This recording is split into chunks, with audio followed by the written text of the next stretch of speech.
Welcome to LOA Today. Walt Thiessen and life coach Cindy Chavez here. Today is Wednesday, November the 21st, 2018. It is 2 p.m. New York time. That's 11 a.m.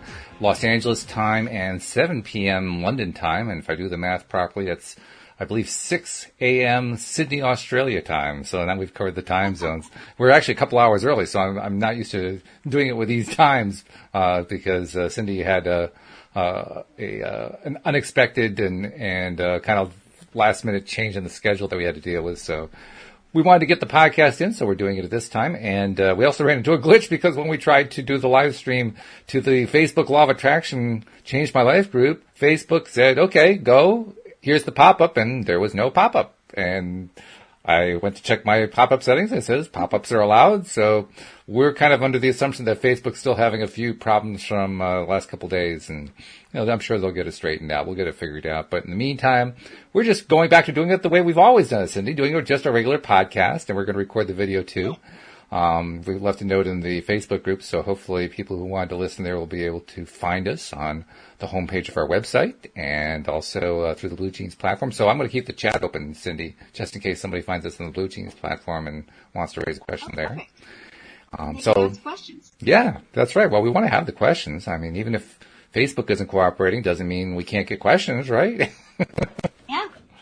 And, I was thinking when we were having this little glitch, because we have glitches they happen in life. Yep.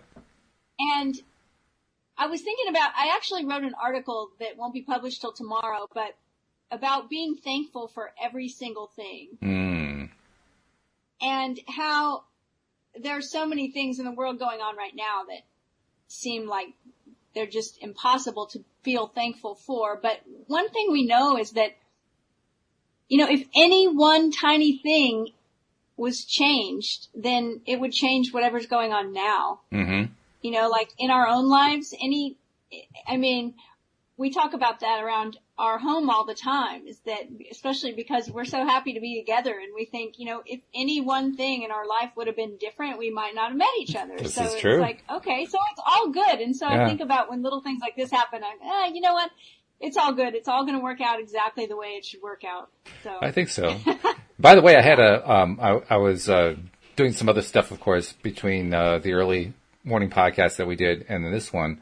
And at one point I kind of got back here into the office and I was dealing with a couple of things, but I logged into Facebook and found that Nasha, one of our listeners, had sent me a private message. And so we had a conversation going on, which was nice. And I got to tell you, she's one of the most supportive people we've got. She's been trying to post the shows to her timeline. She actually ran into a problem there, didn't realize that if you try to share something from the Facebook group, because it's a private group, it won't show on anybody else's timeline who's not a member, so they can't get it. It says content not available or something like that. So she's going to start recommending people become members of the group now so that they can actually see the videos, which is cool. Hey, isn't that great? Yes. She was just so supportive, just fabulously supportive. She's a complete fan of ours and really, really, really good. In fact, we were kind of talking, I won't give away the contents of the conversation, of course, but we were kind of talking similar to what you and I were talking about during the podcast. You brought up the pruning shears of revision and how important it is to kind of change the way our history happened in our minds so that we can get into that better feeling place more directly. We didn't actually use that phrase, but that's what we were talking about. She was talking about different ways that there have been challenges, and it's all about changing that history in our mind. And she was doing it in the conversation, which was really great.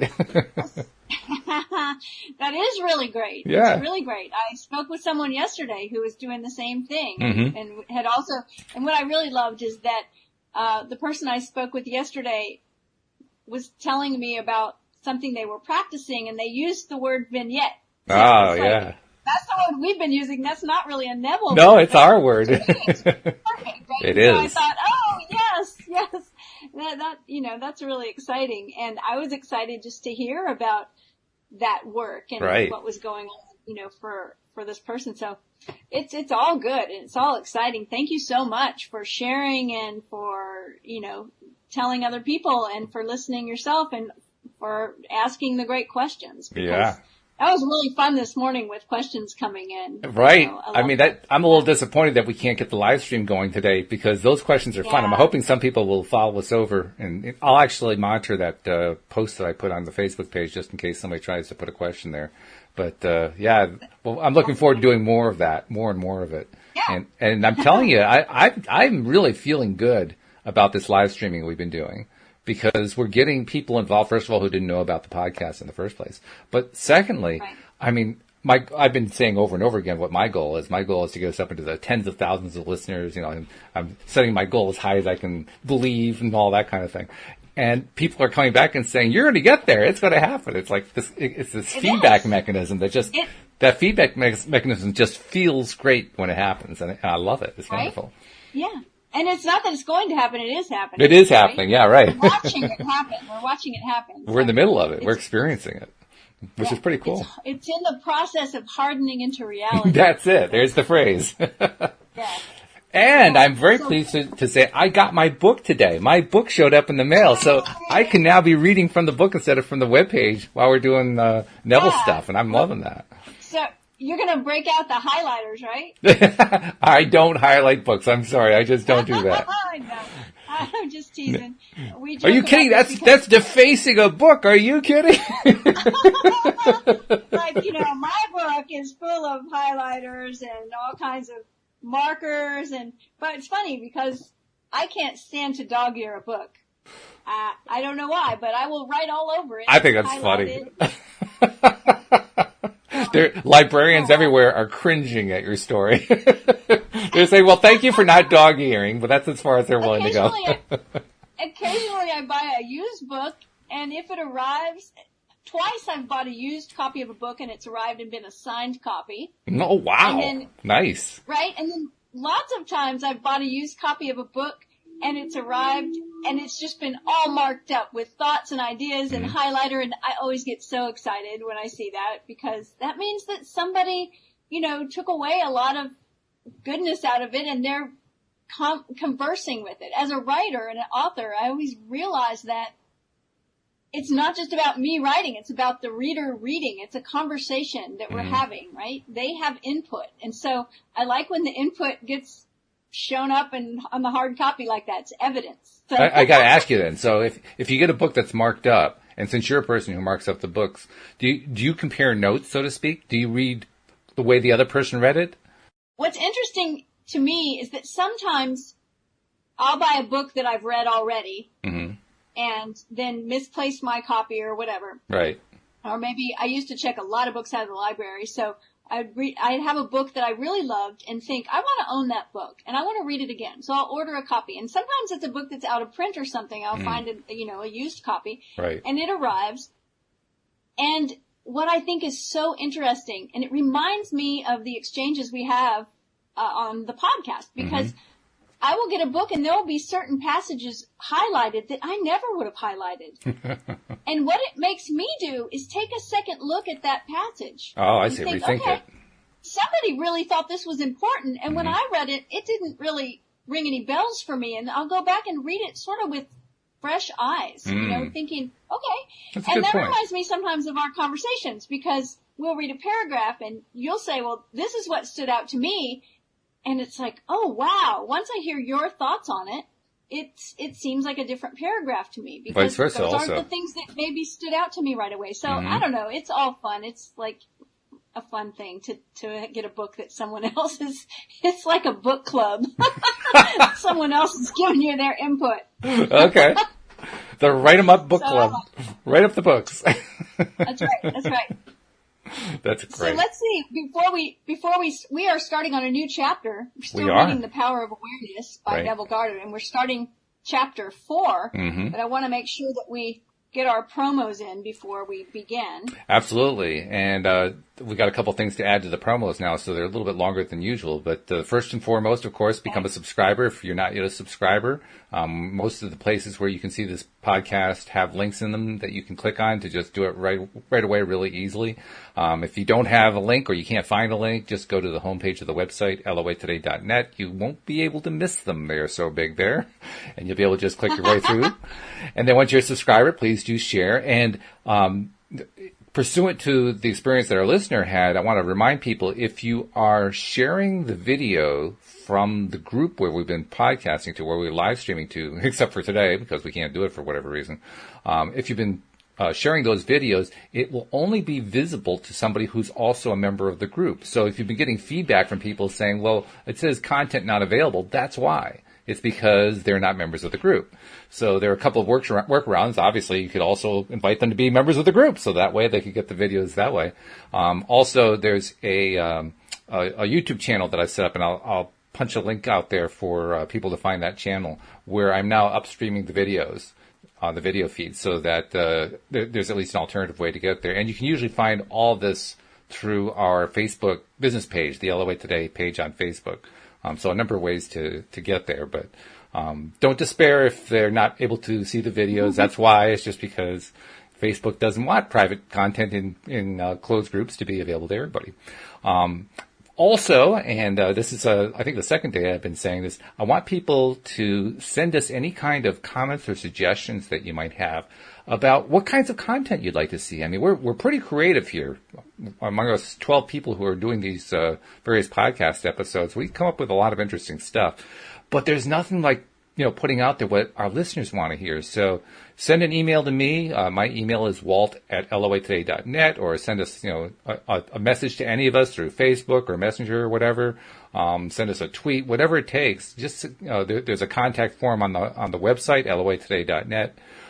Whatever way you do it, send us a message and just tell us, what would you like to see? Maybe there's a question you want us to answer. We've actually done entire episodes on one question that one listener sent in, and it's fun. We love it. It's so much fun to do that kind of thing. So, please tell us what you want, because when you tell us what you want, hey, it's like the law of attraction, right? You got to put it out there if you want to get it back. Yes. Yes, it's true. And what I really love is like when people have a specific situation that they're dealing with, and we've had a few questions like that. Yeah. Where it's like, here's what I'm dealing with. What's your advice? And, these are, when you're asking for advice, that's one thing, but when you're asking for advice specifically on how to use the law of attraction to your benefit in a situation you're in, that's a lot of fun for us, I think, to dive into. And, absolutely. And it's useful, right? To get, it's like the idea of a mastermind is that two or more people come together and they each have their own mind and their own ideas. But when they all bring those ideas together, there's like a mind formed from all those ideas that it's greater than the sum of its parts. So it's a mastermind. And brainstorming sessions like that can really be powerful and effective. So if you bring a question to the chat or email us, or, you get it to us, however, we'll be able to talk with you and brainstorm with you and come up with a solution that'll be a way that you can deal with the issue, whatever it is. So that's a lot of fun too. It is a lot of fun. And it's also good to remember that sometimes people might feel a little bit funny putting their stuff out there because, well, it's only relevant to them and won't be interesting to anybody else. But the fact is, these questions are so universal, even when they're specific to ourselves. We always pick something up when we hear about somebody else's question being addressed. Always. Right. And the other thing is that when different people are inputting, just like we were talking about marking up the books, when someone else highlights the passage, it's like we'll have probably however many people are, there'll be even more ideas. And so it takes the weight off you from trying to figure out what can I do. Yep. Different people giving you ideas, and some of them might not, resonate with you, but some of them might be, yes, that's exactly, the thing that would help. So I think it's a great idea. Keep those cards and letters coming. Absolutely. And I promise that if you are a bookmarker, I won't hold it against you, so don't worry about that. That's really funny. When I found out you didn't have the Neville book, I should have just sent you a copy full of highlights. That would have been a great joke. That would have been funny. I would have loved that. And then you would have just thrown the book at the wall. Okay, okay. No, I would have held it up and said, look at all the highlights in the book. So funny. Well, let's see where we are. Chapter 4. We've covered so far The first chapter, this is from memory. The first chapter was I Am, about right. I Am stories, the power of I Am. The second chapter was... Consciousness. I might have to look. What was it? Consciousness. Right. Yeah. And then the third chapter that we finished up this morning was about assumption, specifically assuming the feeling of the wish fulfilled. And now this chapter 4, is desire. So we'll dive in, and we can probably cover this chapter in one podcast, but you know us. That's what we've said before. Okay, so Neville says desire. We're the only podcast I know that can actually do an entire podcast on a sentence. I mean, that's actually happened. I'm just saying. Yes. Yeah, it's definitely happened. And this is our I think this is our 117th podcast together. So, something like that, yeah. It's probably happened more than once. Probably more than once, yes. And apologies to anyone who's like, oh my gosh, they did a whole podcast on one sentence. I hope that's not the case. All right, so desire. The changes which take place in your life as a result of your changed concept of yourself always appear to the unenlightened to be the result not of a change of consciousness, but of chance, outer cause, or coincidence. Yeah, I always thought that. Right? Yeah, until I heard about law of attraction. In fact, even when I first heard about law of attraction, I said, no, that's not the way it works. It's laws of chance. That's the way it works. or coincidence. Yep. I say so many times, I don't believe there is any coincidence. I don't believe anything's random. So I think coincidence does exist. I just now understand that coincidence doesn't mean that they're not related. Coincidence means two things happening coincidentally. They happen at the same moment, That doesn't mean they're not related. So correct. So they're synchronous is what you're saying. They're synchronous, yeah. But I think when most people use that word, they mean it's an accident. Yeah, that's true. Right? Yep. I mean, okay, so it says, however, the only fate governing your life is the fate determined by your own concepts, your own assumptions. For an assumption, though false, if persisted in, will harden into fact. Now, there's that term that we like to use, something hardening into fact. I like that word. We talked this morning about creating a vignette and watching it harden into fact, watching certain things in that scene become reality, and it's so much fun. So this term, though, this word he uses, though false, I want to talk about that for a minute, because if Neville says the only fate governing your life is the fate determined by your own concepts and your own assumptions, okay. Then he says, for an assumption, though false, if persisted in, will harden into fact. I think he's talking about the thing we create in our imagination. Right? Mm-hmm. Oh, yeah. If we're assuming, so some people would say, but that's not real. Exactly. It's not true. It's just in your imagination. I actually was teaching some of these techniques to someone years ago, and they said, no, I don't want to feel happy just because I'm imagining that thing. I won't be happy until the thing happens. They were very resistant to letting the imagination, to assuming the feeling of the wish, right? Because the feeling of the wish fulfilled is a good feeling. Yeah. It feels good. Mm-hmm. And I think they were really concerned that they would just end up, like the meditator on the mountaintop, sitting cross-legged on a mountaintop somewhere in bliss and still not having the thing, but they're just happy enough because they can imagine it. Yep. I think I got the feeling it was like, no, I don't want to feel good because I've learned how to imagine that I won't be happy until the thing happens. I thought, well, okay, well, you might be waiting a long time. It reminds me of the story we told this morning about how if you tell a kid that he's going to Disney World and he gets all excited and he jumps up and down, right? Imagine telling the kid, no, you can't jump up and down until you actually get to Disney World. It's like, that would be impossible. Right. And yet, we learn how to resist. Yeah, we do. As we get older, some of us become champion resistors. Oh, right? yes. So, yeah. So, for an assumption, though false, if persisted in, will harden into fact. I want to say, for an assumption, even though it's something that begins just in your imagination, if you hold the vision and you stay with it and you keep practicing, it will become manifest in your reality. Mm-hmm. My paraphrase, which is much longer than his, but but I just think it's interesting he used the word false, because he talks so much about this thing you're imagining is real, mm-hmm. and that it's real now, and that you have to recognize and believe that it's real now. And now he's using the word so false, and I can picture people saying, yeah, what do you mean you're imagining that? It's not even real. Mm-hmm. It's all in your head. So if we persist, it will harden into fact. The ideal you seek and hope to attain will not manifest itself, will not be realized by you until you have imagined that you are already that ideal. There's a new way of using the word ideal. That's a very new way of using the word ideal, because that's not the way I normally think of that word.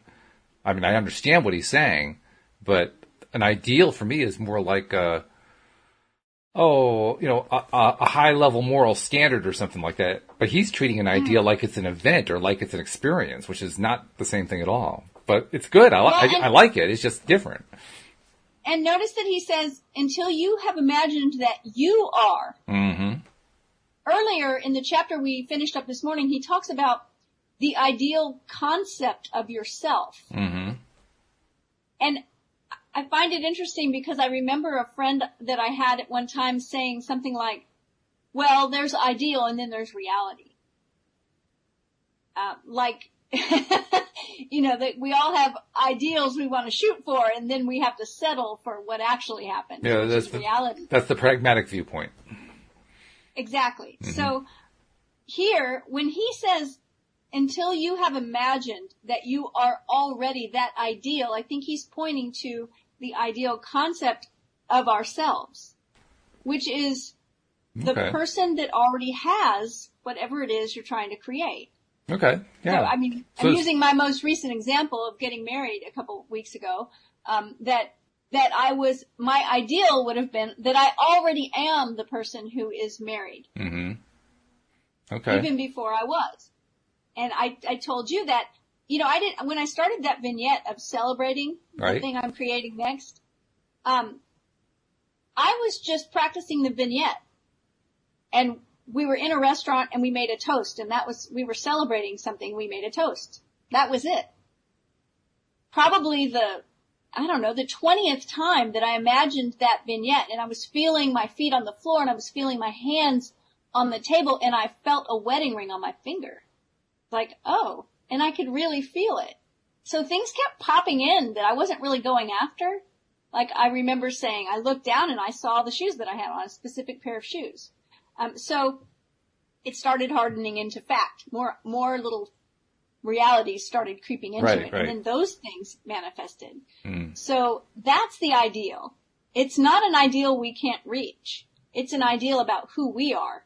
Mm-hmm. And it is that we are that person that already has that thing, whatever it is. Mm-hmm. So he says there's no escape for you except by a radical psychological transformation of yourself, except by your assumption of the feeling of your wish fulfilled.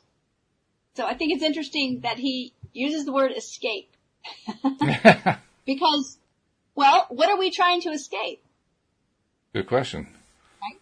Loneliness, ill health, poverty, lack, depression. When we start this work, many times there is something that we want to escape, something we want to let go of or be rid of, right? Mm-hmm. What comes up for you when you hear that word? Because it's an odd word to me, but I think it's really fitting. It's an odd word. It is fitting. I have to say, I never really thought about it in terms of escaping from something. Well, that's not true. Not never. I would say I used to think about it in terms of escaping. Since I learned the politically correct way to say things in law of attraction, that I stopped trying to say it in terms of escaping and started saying it in terms of where I was going to. But, yeah, I guess it is kind of escaping. Because if you're in poverty, you want to escape the poverty. You want to leave it behind. It's right. A good point. If you're in poor health, you want to escape that poor health. You want to get back to feeling great again, living your life to the fullest, and so forth. Well, something else that comes up is that if I think about the word escape, generally speaking, I mean, what comes to me is that somebody who is trapped, imprisoned, yeah. Right? Well, that's the way it feels. When you're in that place where you don't feel like you can get to from A to B and you want to be at B and B seems far away, it does feel like a prison. It does feel trapped. And we used the word this morning, or the idea of victim energy. Yeah. Right? That place where it's like, poor me. Exactly. Everything's going wrong. There's nothing I can do about it. And when you think about an actual someone who is victimized, like in the world, like they're robbed or mugged or raped or attacked, or, right? They're a victim, or maybe they're a victim of something catastrophic, like tornadoes or forest fires. They want to escape. And so what's interesting to me is that we've been talking about victim consciousness, which is someone who doesn't have the ability yet to consciously create because they're not tapping into that tool. They're not assuming the feeling of the wish. Right. And so, yeah, they're all about wanting to escape something because it's that level of consciousness of being a victim. That's true. He says this is the only way you're going to escape. A radical psychological transformation of yourself. Your assumption of the feeling. So this is powerful stuff. It is. He says, therefore, make results or accomplishments the crucial test of your ability to use your imagination. Everything depends on your attitude towards yourself. Boy, is that true. Seriously, I mean, is there anything in life where that is not true? There isn't one. Everything depends on your attitude toward yourself. It's not just your attitude; it's your self-esteem. That's not what I'm looking for. It's how you feel about yourself. It's your feeling about yourself. Because if you don't feel really, really good about yourself, you're in a bad place. Not just in a bad place in terms of feeling bad, in terms of what's going to work out and what's not going to work out in your life. That's what I think. That's what I hear when I say everything depends upon that attitude. Well, I think it starts with self-love. And this is why I thought it was so great that Neville was talking about the subconscious, using a metaphor of the conscious and the subconscious as lovers. Right. And saying that the subconscious, it loves you unconditionally. Which is why whatever idea you give it, it just creates. So we need to be smart and give it good ideas instead of stories about ourselves that create something we don't want. But it starts with being willing to show ourselves love. I like to say it that way because when we say love ourselves, that's a big trigger for people that come up with things they don't love about themselves.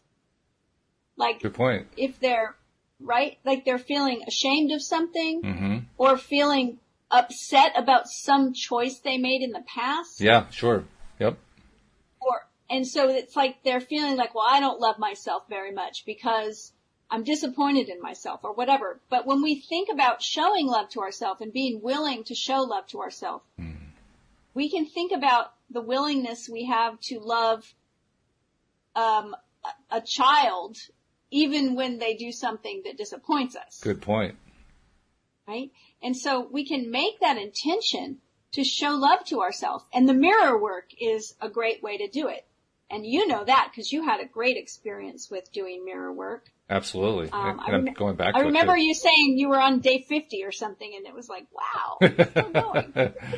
Yeah, I got to get back to it, too, because it really does pay off. The thing that I've noticed since then is what it is that I was actually going after. I thought I was going after getting rid of that negative self-talk that, flies around your head when you don't want it to. And I was. That was my initial impetus behind it. But what I learned after the fact is what I was really going after was the self-criticism. constantly harping on myself. I did this wrong. I didn't do this. I didn't get that done. This is frustrating to me. Just constantly berating myself in little tiny ways, not big ways, not beating myself over the head with a cudgel, but just little ways, just gnawing away at myself.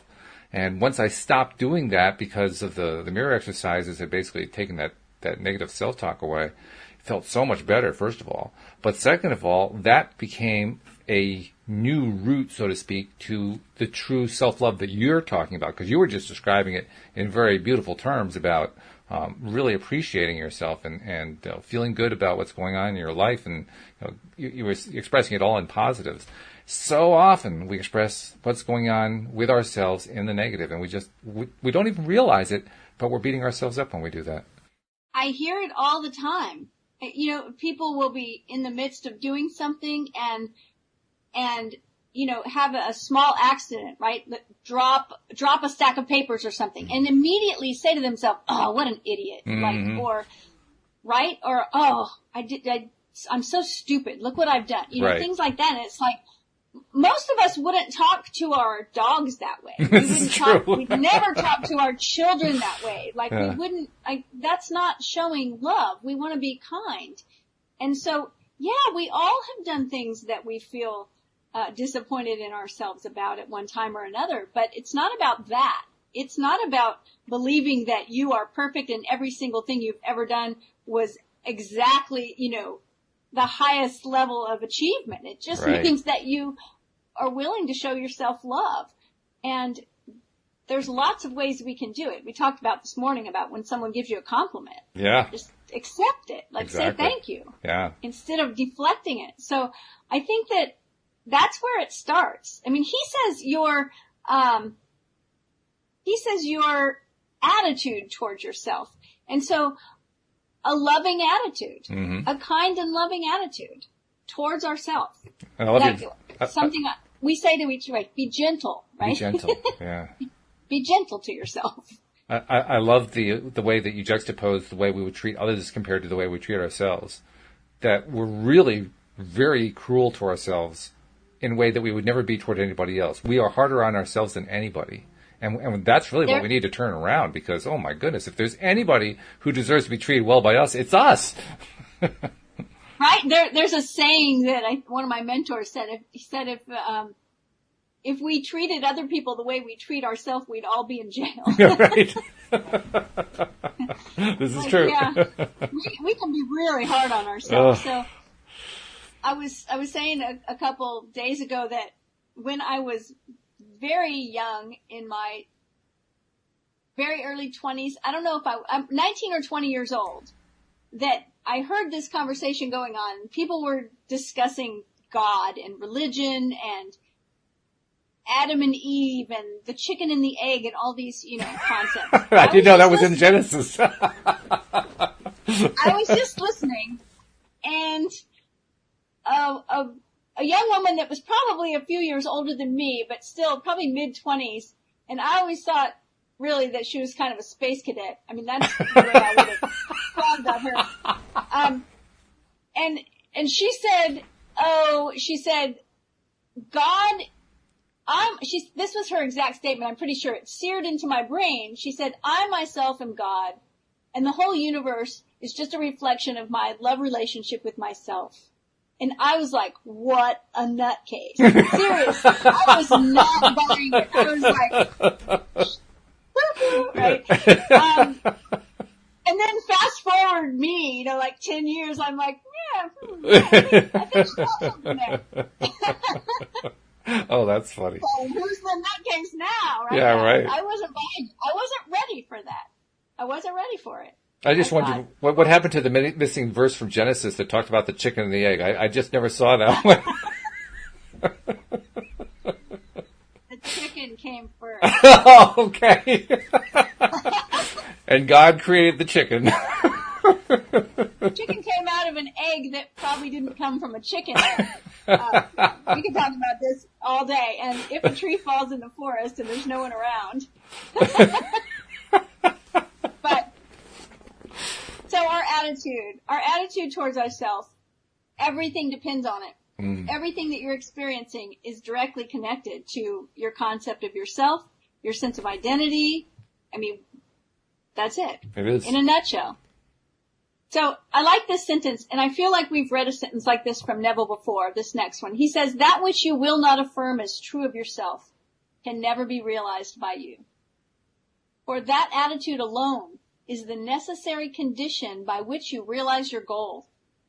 I wonder what some of the things are that he has in mind for that. That which you will not affirm as true of yourself. What are some of those things, I wonder? Well, I think it's the opposite of whatever it is we're trying to create. Mm-hmm. Right? In other words, when someone has an idea of themselves that no one will ever love them, that they're not lovable. Yeah. And I've had this spoken to me before, that someone has said, I'm not lovable. Mm-hmm. Okay, so they won't affirm as true of them that they're lovable. Mm-hmm. Yeah. So they're not going to realize it. It's not going to be a reality in their life until they can affirm it as true. And I guess that's going to be true for everything. It's going to be true if you're looking for money. I will never be a wealthy person. You just confirmed it. Right. I will never get over this chronic disease that I have. I will never have a brand new car. I will never be able to get a new house. I will never just fill in the blank.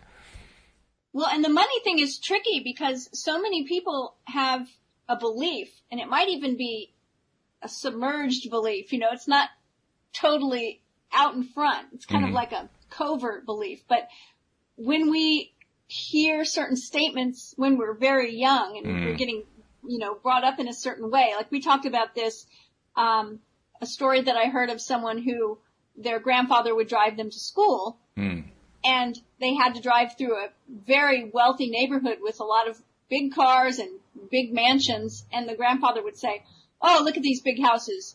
Who would ever want to waste all their money on something like that? Who would ever want to live in a house that big? Mm-hmm. Who would, that's nonsense, right? Or people that say, that categorize anybody that's rich as being a bad person. Those awful rich people. We did a whole series on that. Right, yes. If we create a story like that, well, we don't want to be an awful person and we don't want to be a ridiculous person. Yeah. So we'll hold ourselves away from that because that keeps us safe, right? It keeps us as a part of our own family that believes that these things are bad. So sometimes, and that's what we talked about this morning with Neville saying, when we talked about your whole being, believing it with your whole being, right? Well, if I say, well, part of me wants to have a lot of money, but there's part of me that's worried that my family doesn't like rich people. And that part of me wants the love of my family. And so do you have the divided will is happening there? It's like, I'm caught, So until we can get to the place where we have a united will, and that means all of us is on board, we can believe in it and accept it and assume it with our whole being, then it can be tricky to get there. It can. Yep. Yeah. But it shows how important the work is because it is tricky sometimes, and therefore it's something we need to work through. Because if we don't work through it, we basically are staying in the trap. We're staying in that victim mode that we were talking about a moment ago. Right. I was reading somewhere, I can't remember where it was, but it was a woman telling her story. It might have been Janine Roth, but I'm not completely certain. But someone telling their story about that the way their mother always showed love for them was to give them sweets, bake cookies and cakes and bring them candy. And that was her way of showing love. Right.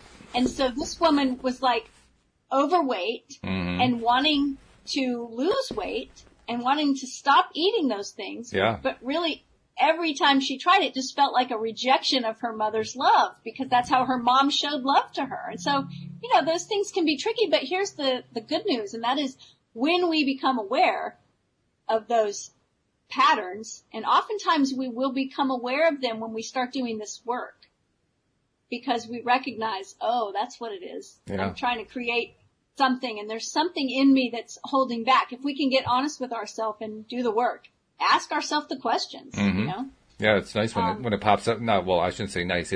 It's helpful when something pops up and we're able to identify what it is because it makes it easier to get through it.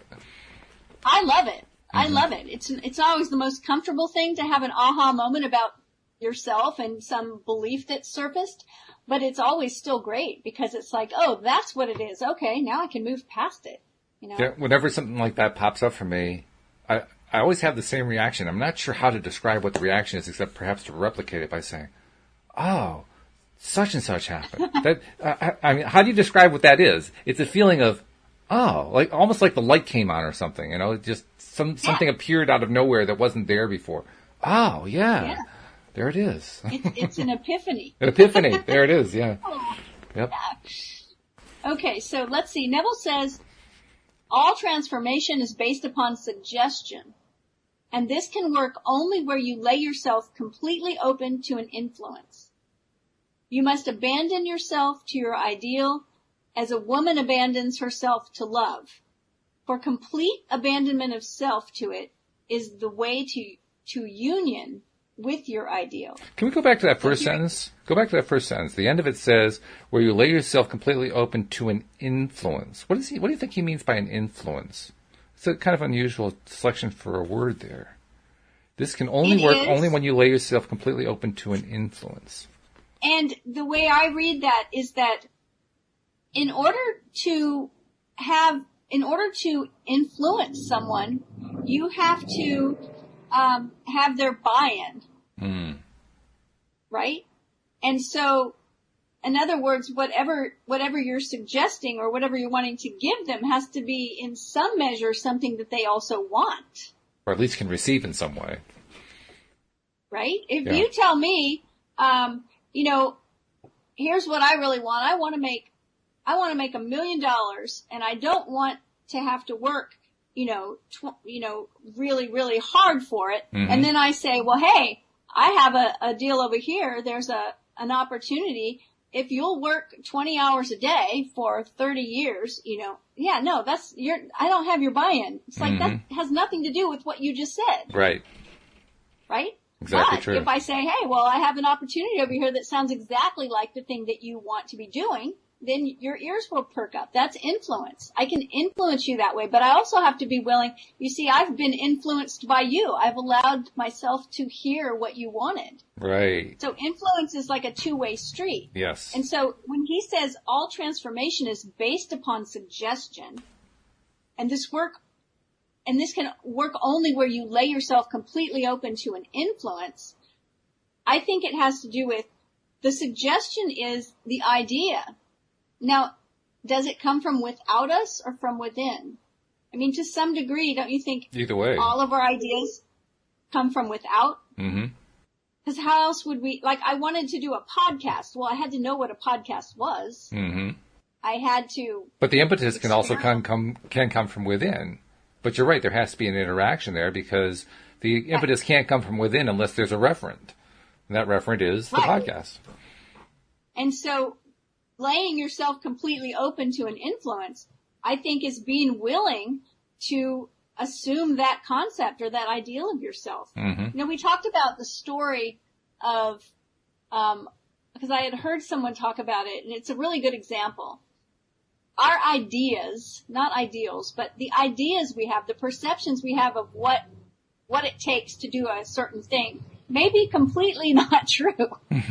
So if I think that a best-selling author, because I went to see a book signing one time, it was David Sedaris, and my friend worked at the bookstore that he was signing books there, and she said later, oh yeah, we stayed open till 2 a.m. Oh wow. There was a line wrapped around the store, and he insisted on looking each person in the eye, speaking with them, finding out something about them, signing their book with a message, He did not rush through it. Good for him. And that's probably why he has so many fans, right? Yeah. But he really takes the time with his fans. Okay. So, wow. If that's my only perception of a best-selling author, and I don't like to travel, and I don't like to stay up past 10, I may really love writing and really love the idea of having a best-selling book, but some part of me might be saying, you don't want to do that. Mm-hmm. You have to travel 300 days a year and stay up till 3 a.m. every night. Like, that is not you. You don't want that, right? And so I'm not laying myself open completely No. To that idea, right? Right. So I think the important part to interject here is recognizing that sometimes we have perceptions and ideas that aren't even true. I guarantee you there are best-selling authors out there who don't do book tours and who aren't staying up past 10. Oh, absolutely, yeah. But you're right. We often don't make the association the other way, just the one way that we saw. And that's the one that sticks with us. So when we can get an idea that syncs up with what we want, then I think we can abandon ourselves to that ideal and say, yes, I am wide open for this. I am ready for this. I will receive this. So when he's saying this can only work where you lay yourself completely open to an influence, what he's implying there is you want to find in what way you can be open to an influence. Just because you aren't open one way doesn't mean you can't be open another way. You have to find your particular way to be open. And I mean, that's what I'm seeing. I'm going back to the 3rd chapter where we talked about a united will, where we talked about assuming the feeling of the wish fulfilled with our whole being. Right, right. So part of us wasn't arguing about it. We were on board. And so that's the beauty of creating the story the way you want it to unfold. Absolutely. My own story of best-selling author, whatever that means, or whatever thing I want to create. Not someone else's story of it.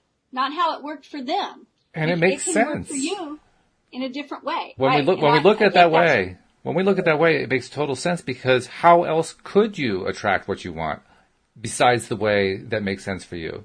You can't attract it. You wouldn't want to attract it in a way that makes sense for somebody else. What would be the point of that? Right.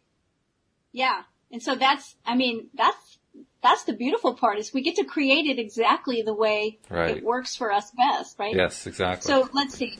You must assume the feeling of the wish fulfilled until your assumption has all the sensory vividness of reality. Talked about that. All the 5 senses. Right. Feel those things. You must imagine that you are already experiencing what you desire. That is, you must assume the feeling of the fulfillment of your desire until you are possessed by it. And this feeling crowds all other ideas out of your consciousness. That's pretty intense. To crowd everything else? When everything else is crowded out of your... when the feeling crowds out all of your other ideas out of your consciousness, it's monomania practically. It's like I am so singly focused that I can't even perceive anything else right now. You know what's interesting, though, is that this vignette that I was doing, what I noticed is that I would do it as I was falling asleep and a couple other times during the day. It's like I said before, I put a reminder on my phone. Right. 3 times a day, it will pop up and say, it just says, assume the feeling of the wish fulfilled. So I would take 60 seconds and do it. But, it was popping up at other times without a reminder. Because it started to become habit. And I think it was crowding out other ideas. Very interesting.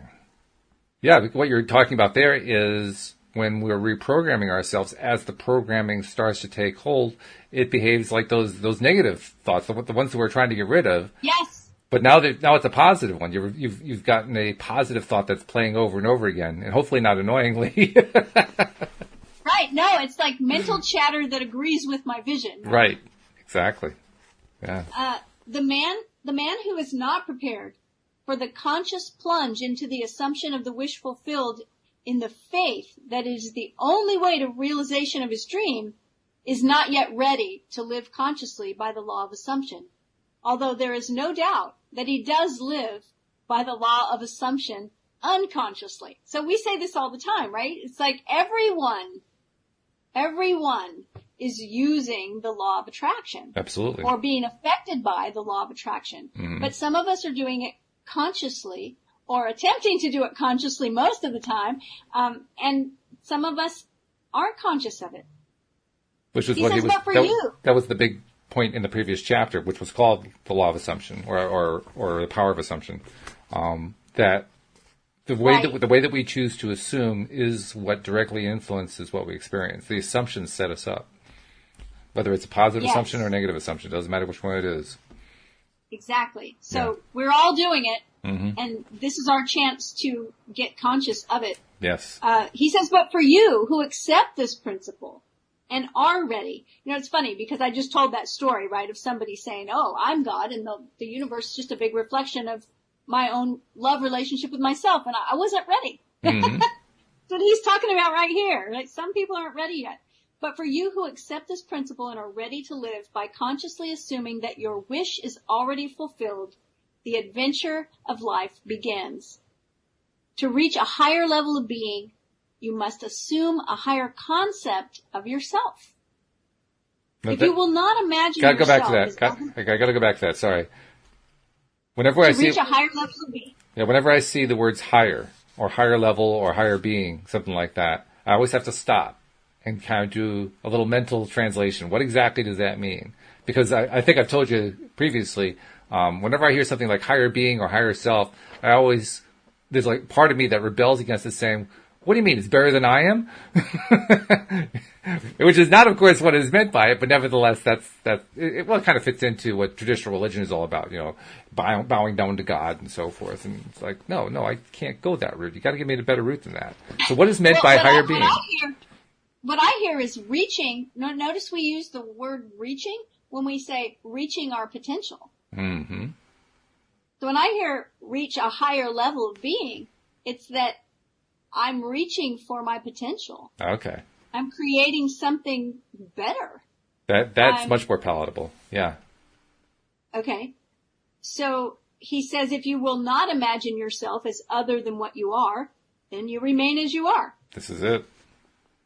For if you believe not that I am he, you shall die in your sins. Now we're getting into the sin concept with Neville, mm-hmm. which once again, Neville is defining sin as the original language defined it, which is just missing the mark. It's shooting an arrow at a target and missing.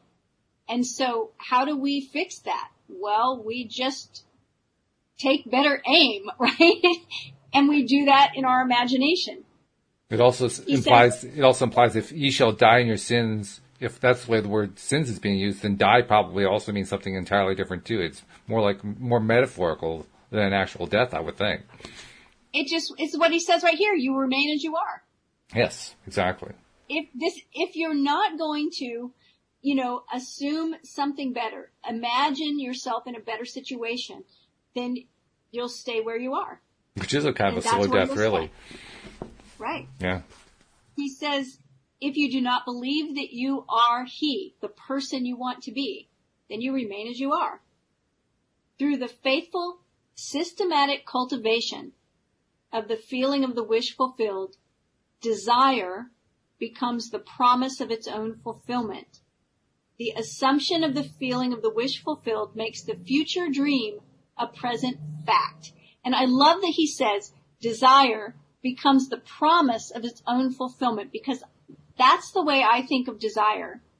When I desire something, the desire is the confirmation that I'm going to have it because I'm desiring it. And it's the promise of its own fulfillment, the fact that I'm wishing for it, because I know that I'm going to faithfully and systematically cultivate the feeling of that wish. So it's happening.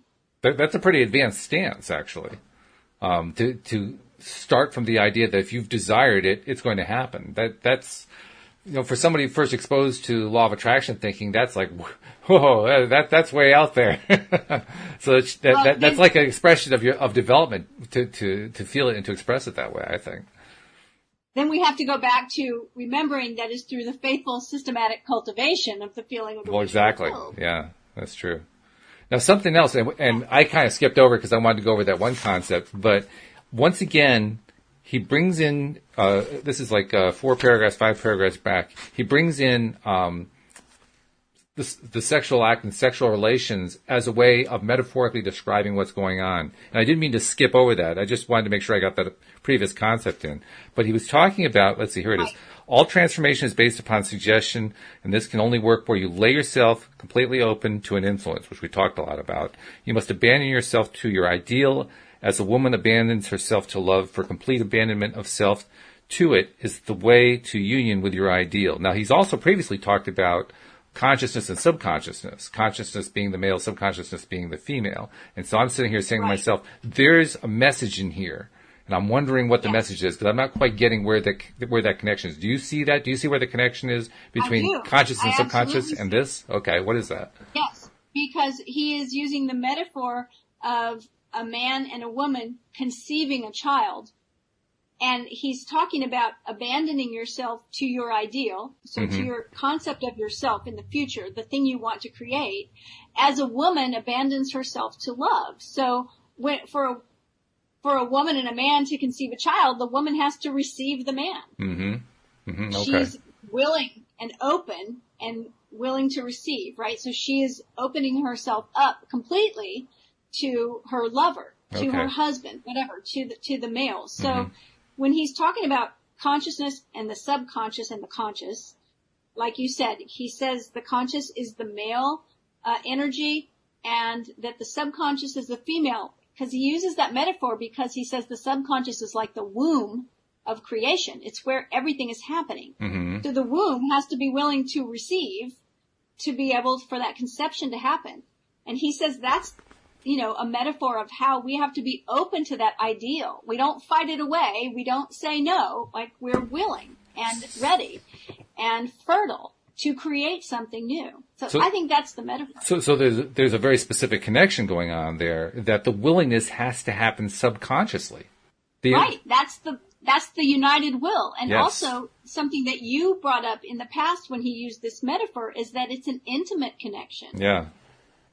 Right? It's a deep connection. It's very intimate. It's very personal. And it's the place where all of us is on board with it. Right. It's a united will. This is, it really does help to have the Neville decoder ring.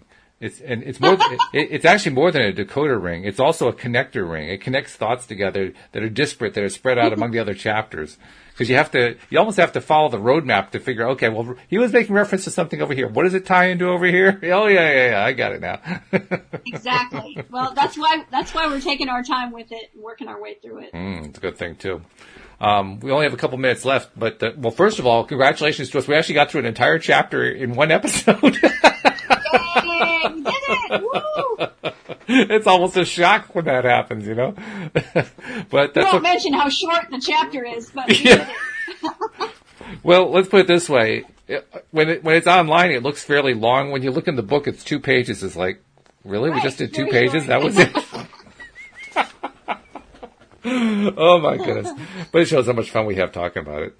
And we'll be picking up chapter 5 next time. But before we go separate ways for the day, I wanted to touch on 2 things. First, even though we weren't able to live stream today, I think I was actually missing it, because we've been starting to get some really nice interaction with our listeners who listen live in the Law of Attraction Changed My Life group on Facebook. Right. And I just wanted to take a moment to appreciate them. Because, I've said it before, we have the best listeners in the world. I still believe that's true. They're growing in number, which I get excited about. And I just love the way that they have opened up to us. Do you know what I mean? Yes. We're getting people who are asking questions now, and you can tell from the questions where they're coming from. You can get a flavor of what their experience is behind the question, and they're opening up. They're kind of like what we were talking about here. They're willing to be influenced. They're willing to receive, right?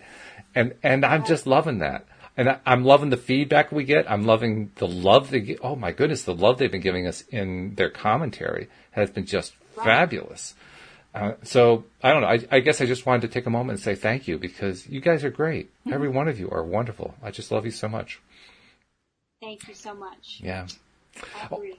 Oh, and we also got to put another moment out there for you too. We always try to do this at the end of every episode. You're a life coach, and you're a darn good one. So you like to receive direct contact too, directly through your website and so forth.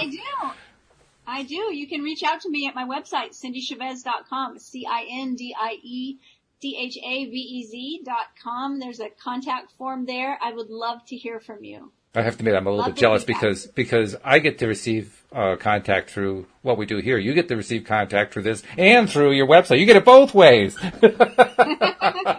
No, I'm kidding. I love it. I think it's great. Well, this has been good. I mean, and plus this has been a victory day because I got my book, so I'm ready to get going. I'm ready to dive through the other, what do we got, 23 chapters left in this particular book? It's going to be fun. Yes. It's going to be a lot of fun. I'm ready too. In the meantime, here in the States, tomorrow's Thanksgiving. Exactly. Happy Thanksgiving. Have a wonderful Thanksgiving. I'm thankful for you. Yes, we are very grateful for every one of you. And I don't know, I guess that's all there is. But thank you for listening, and we'll see you all next time here on LOA Today. Goodbye, everybody.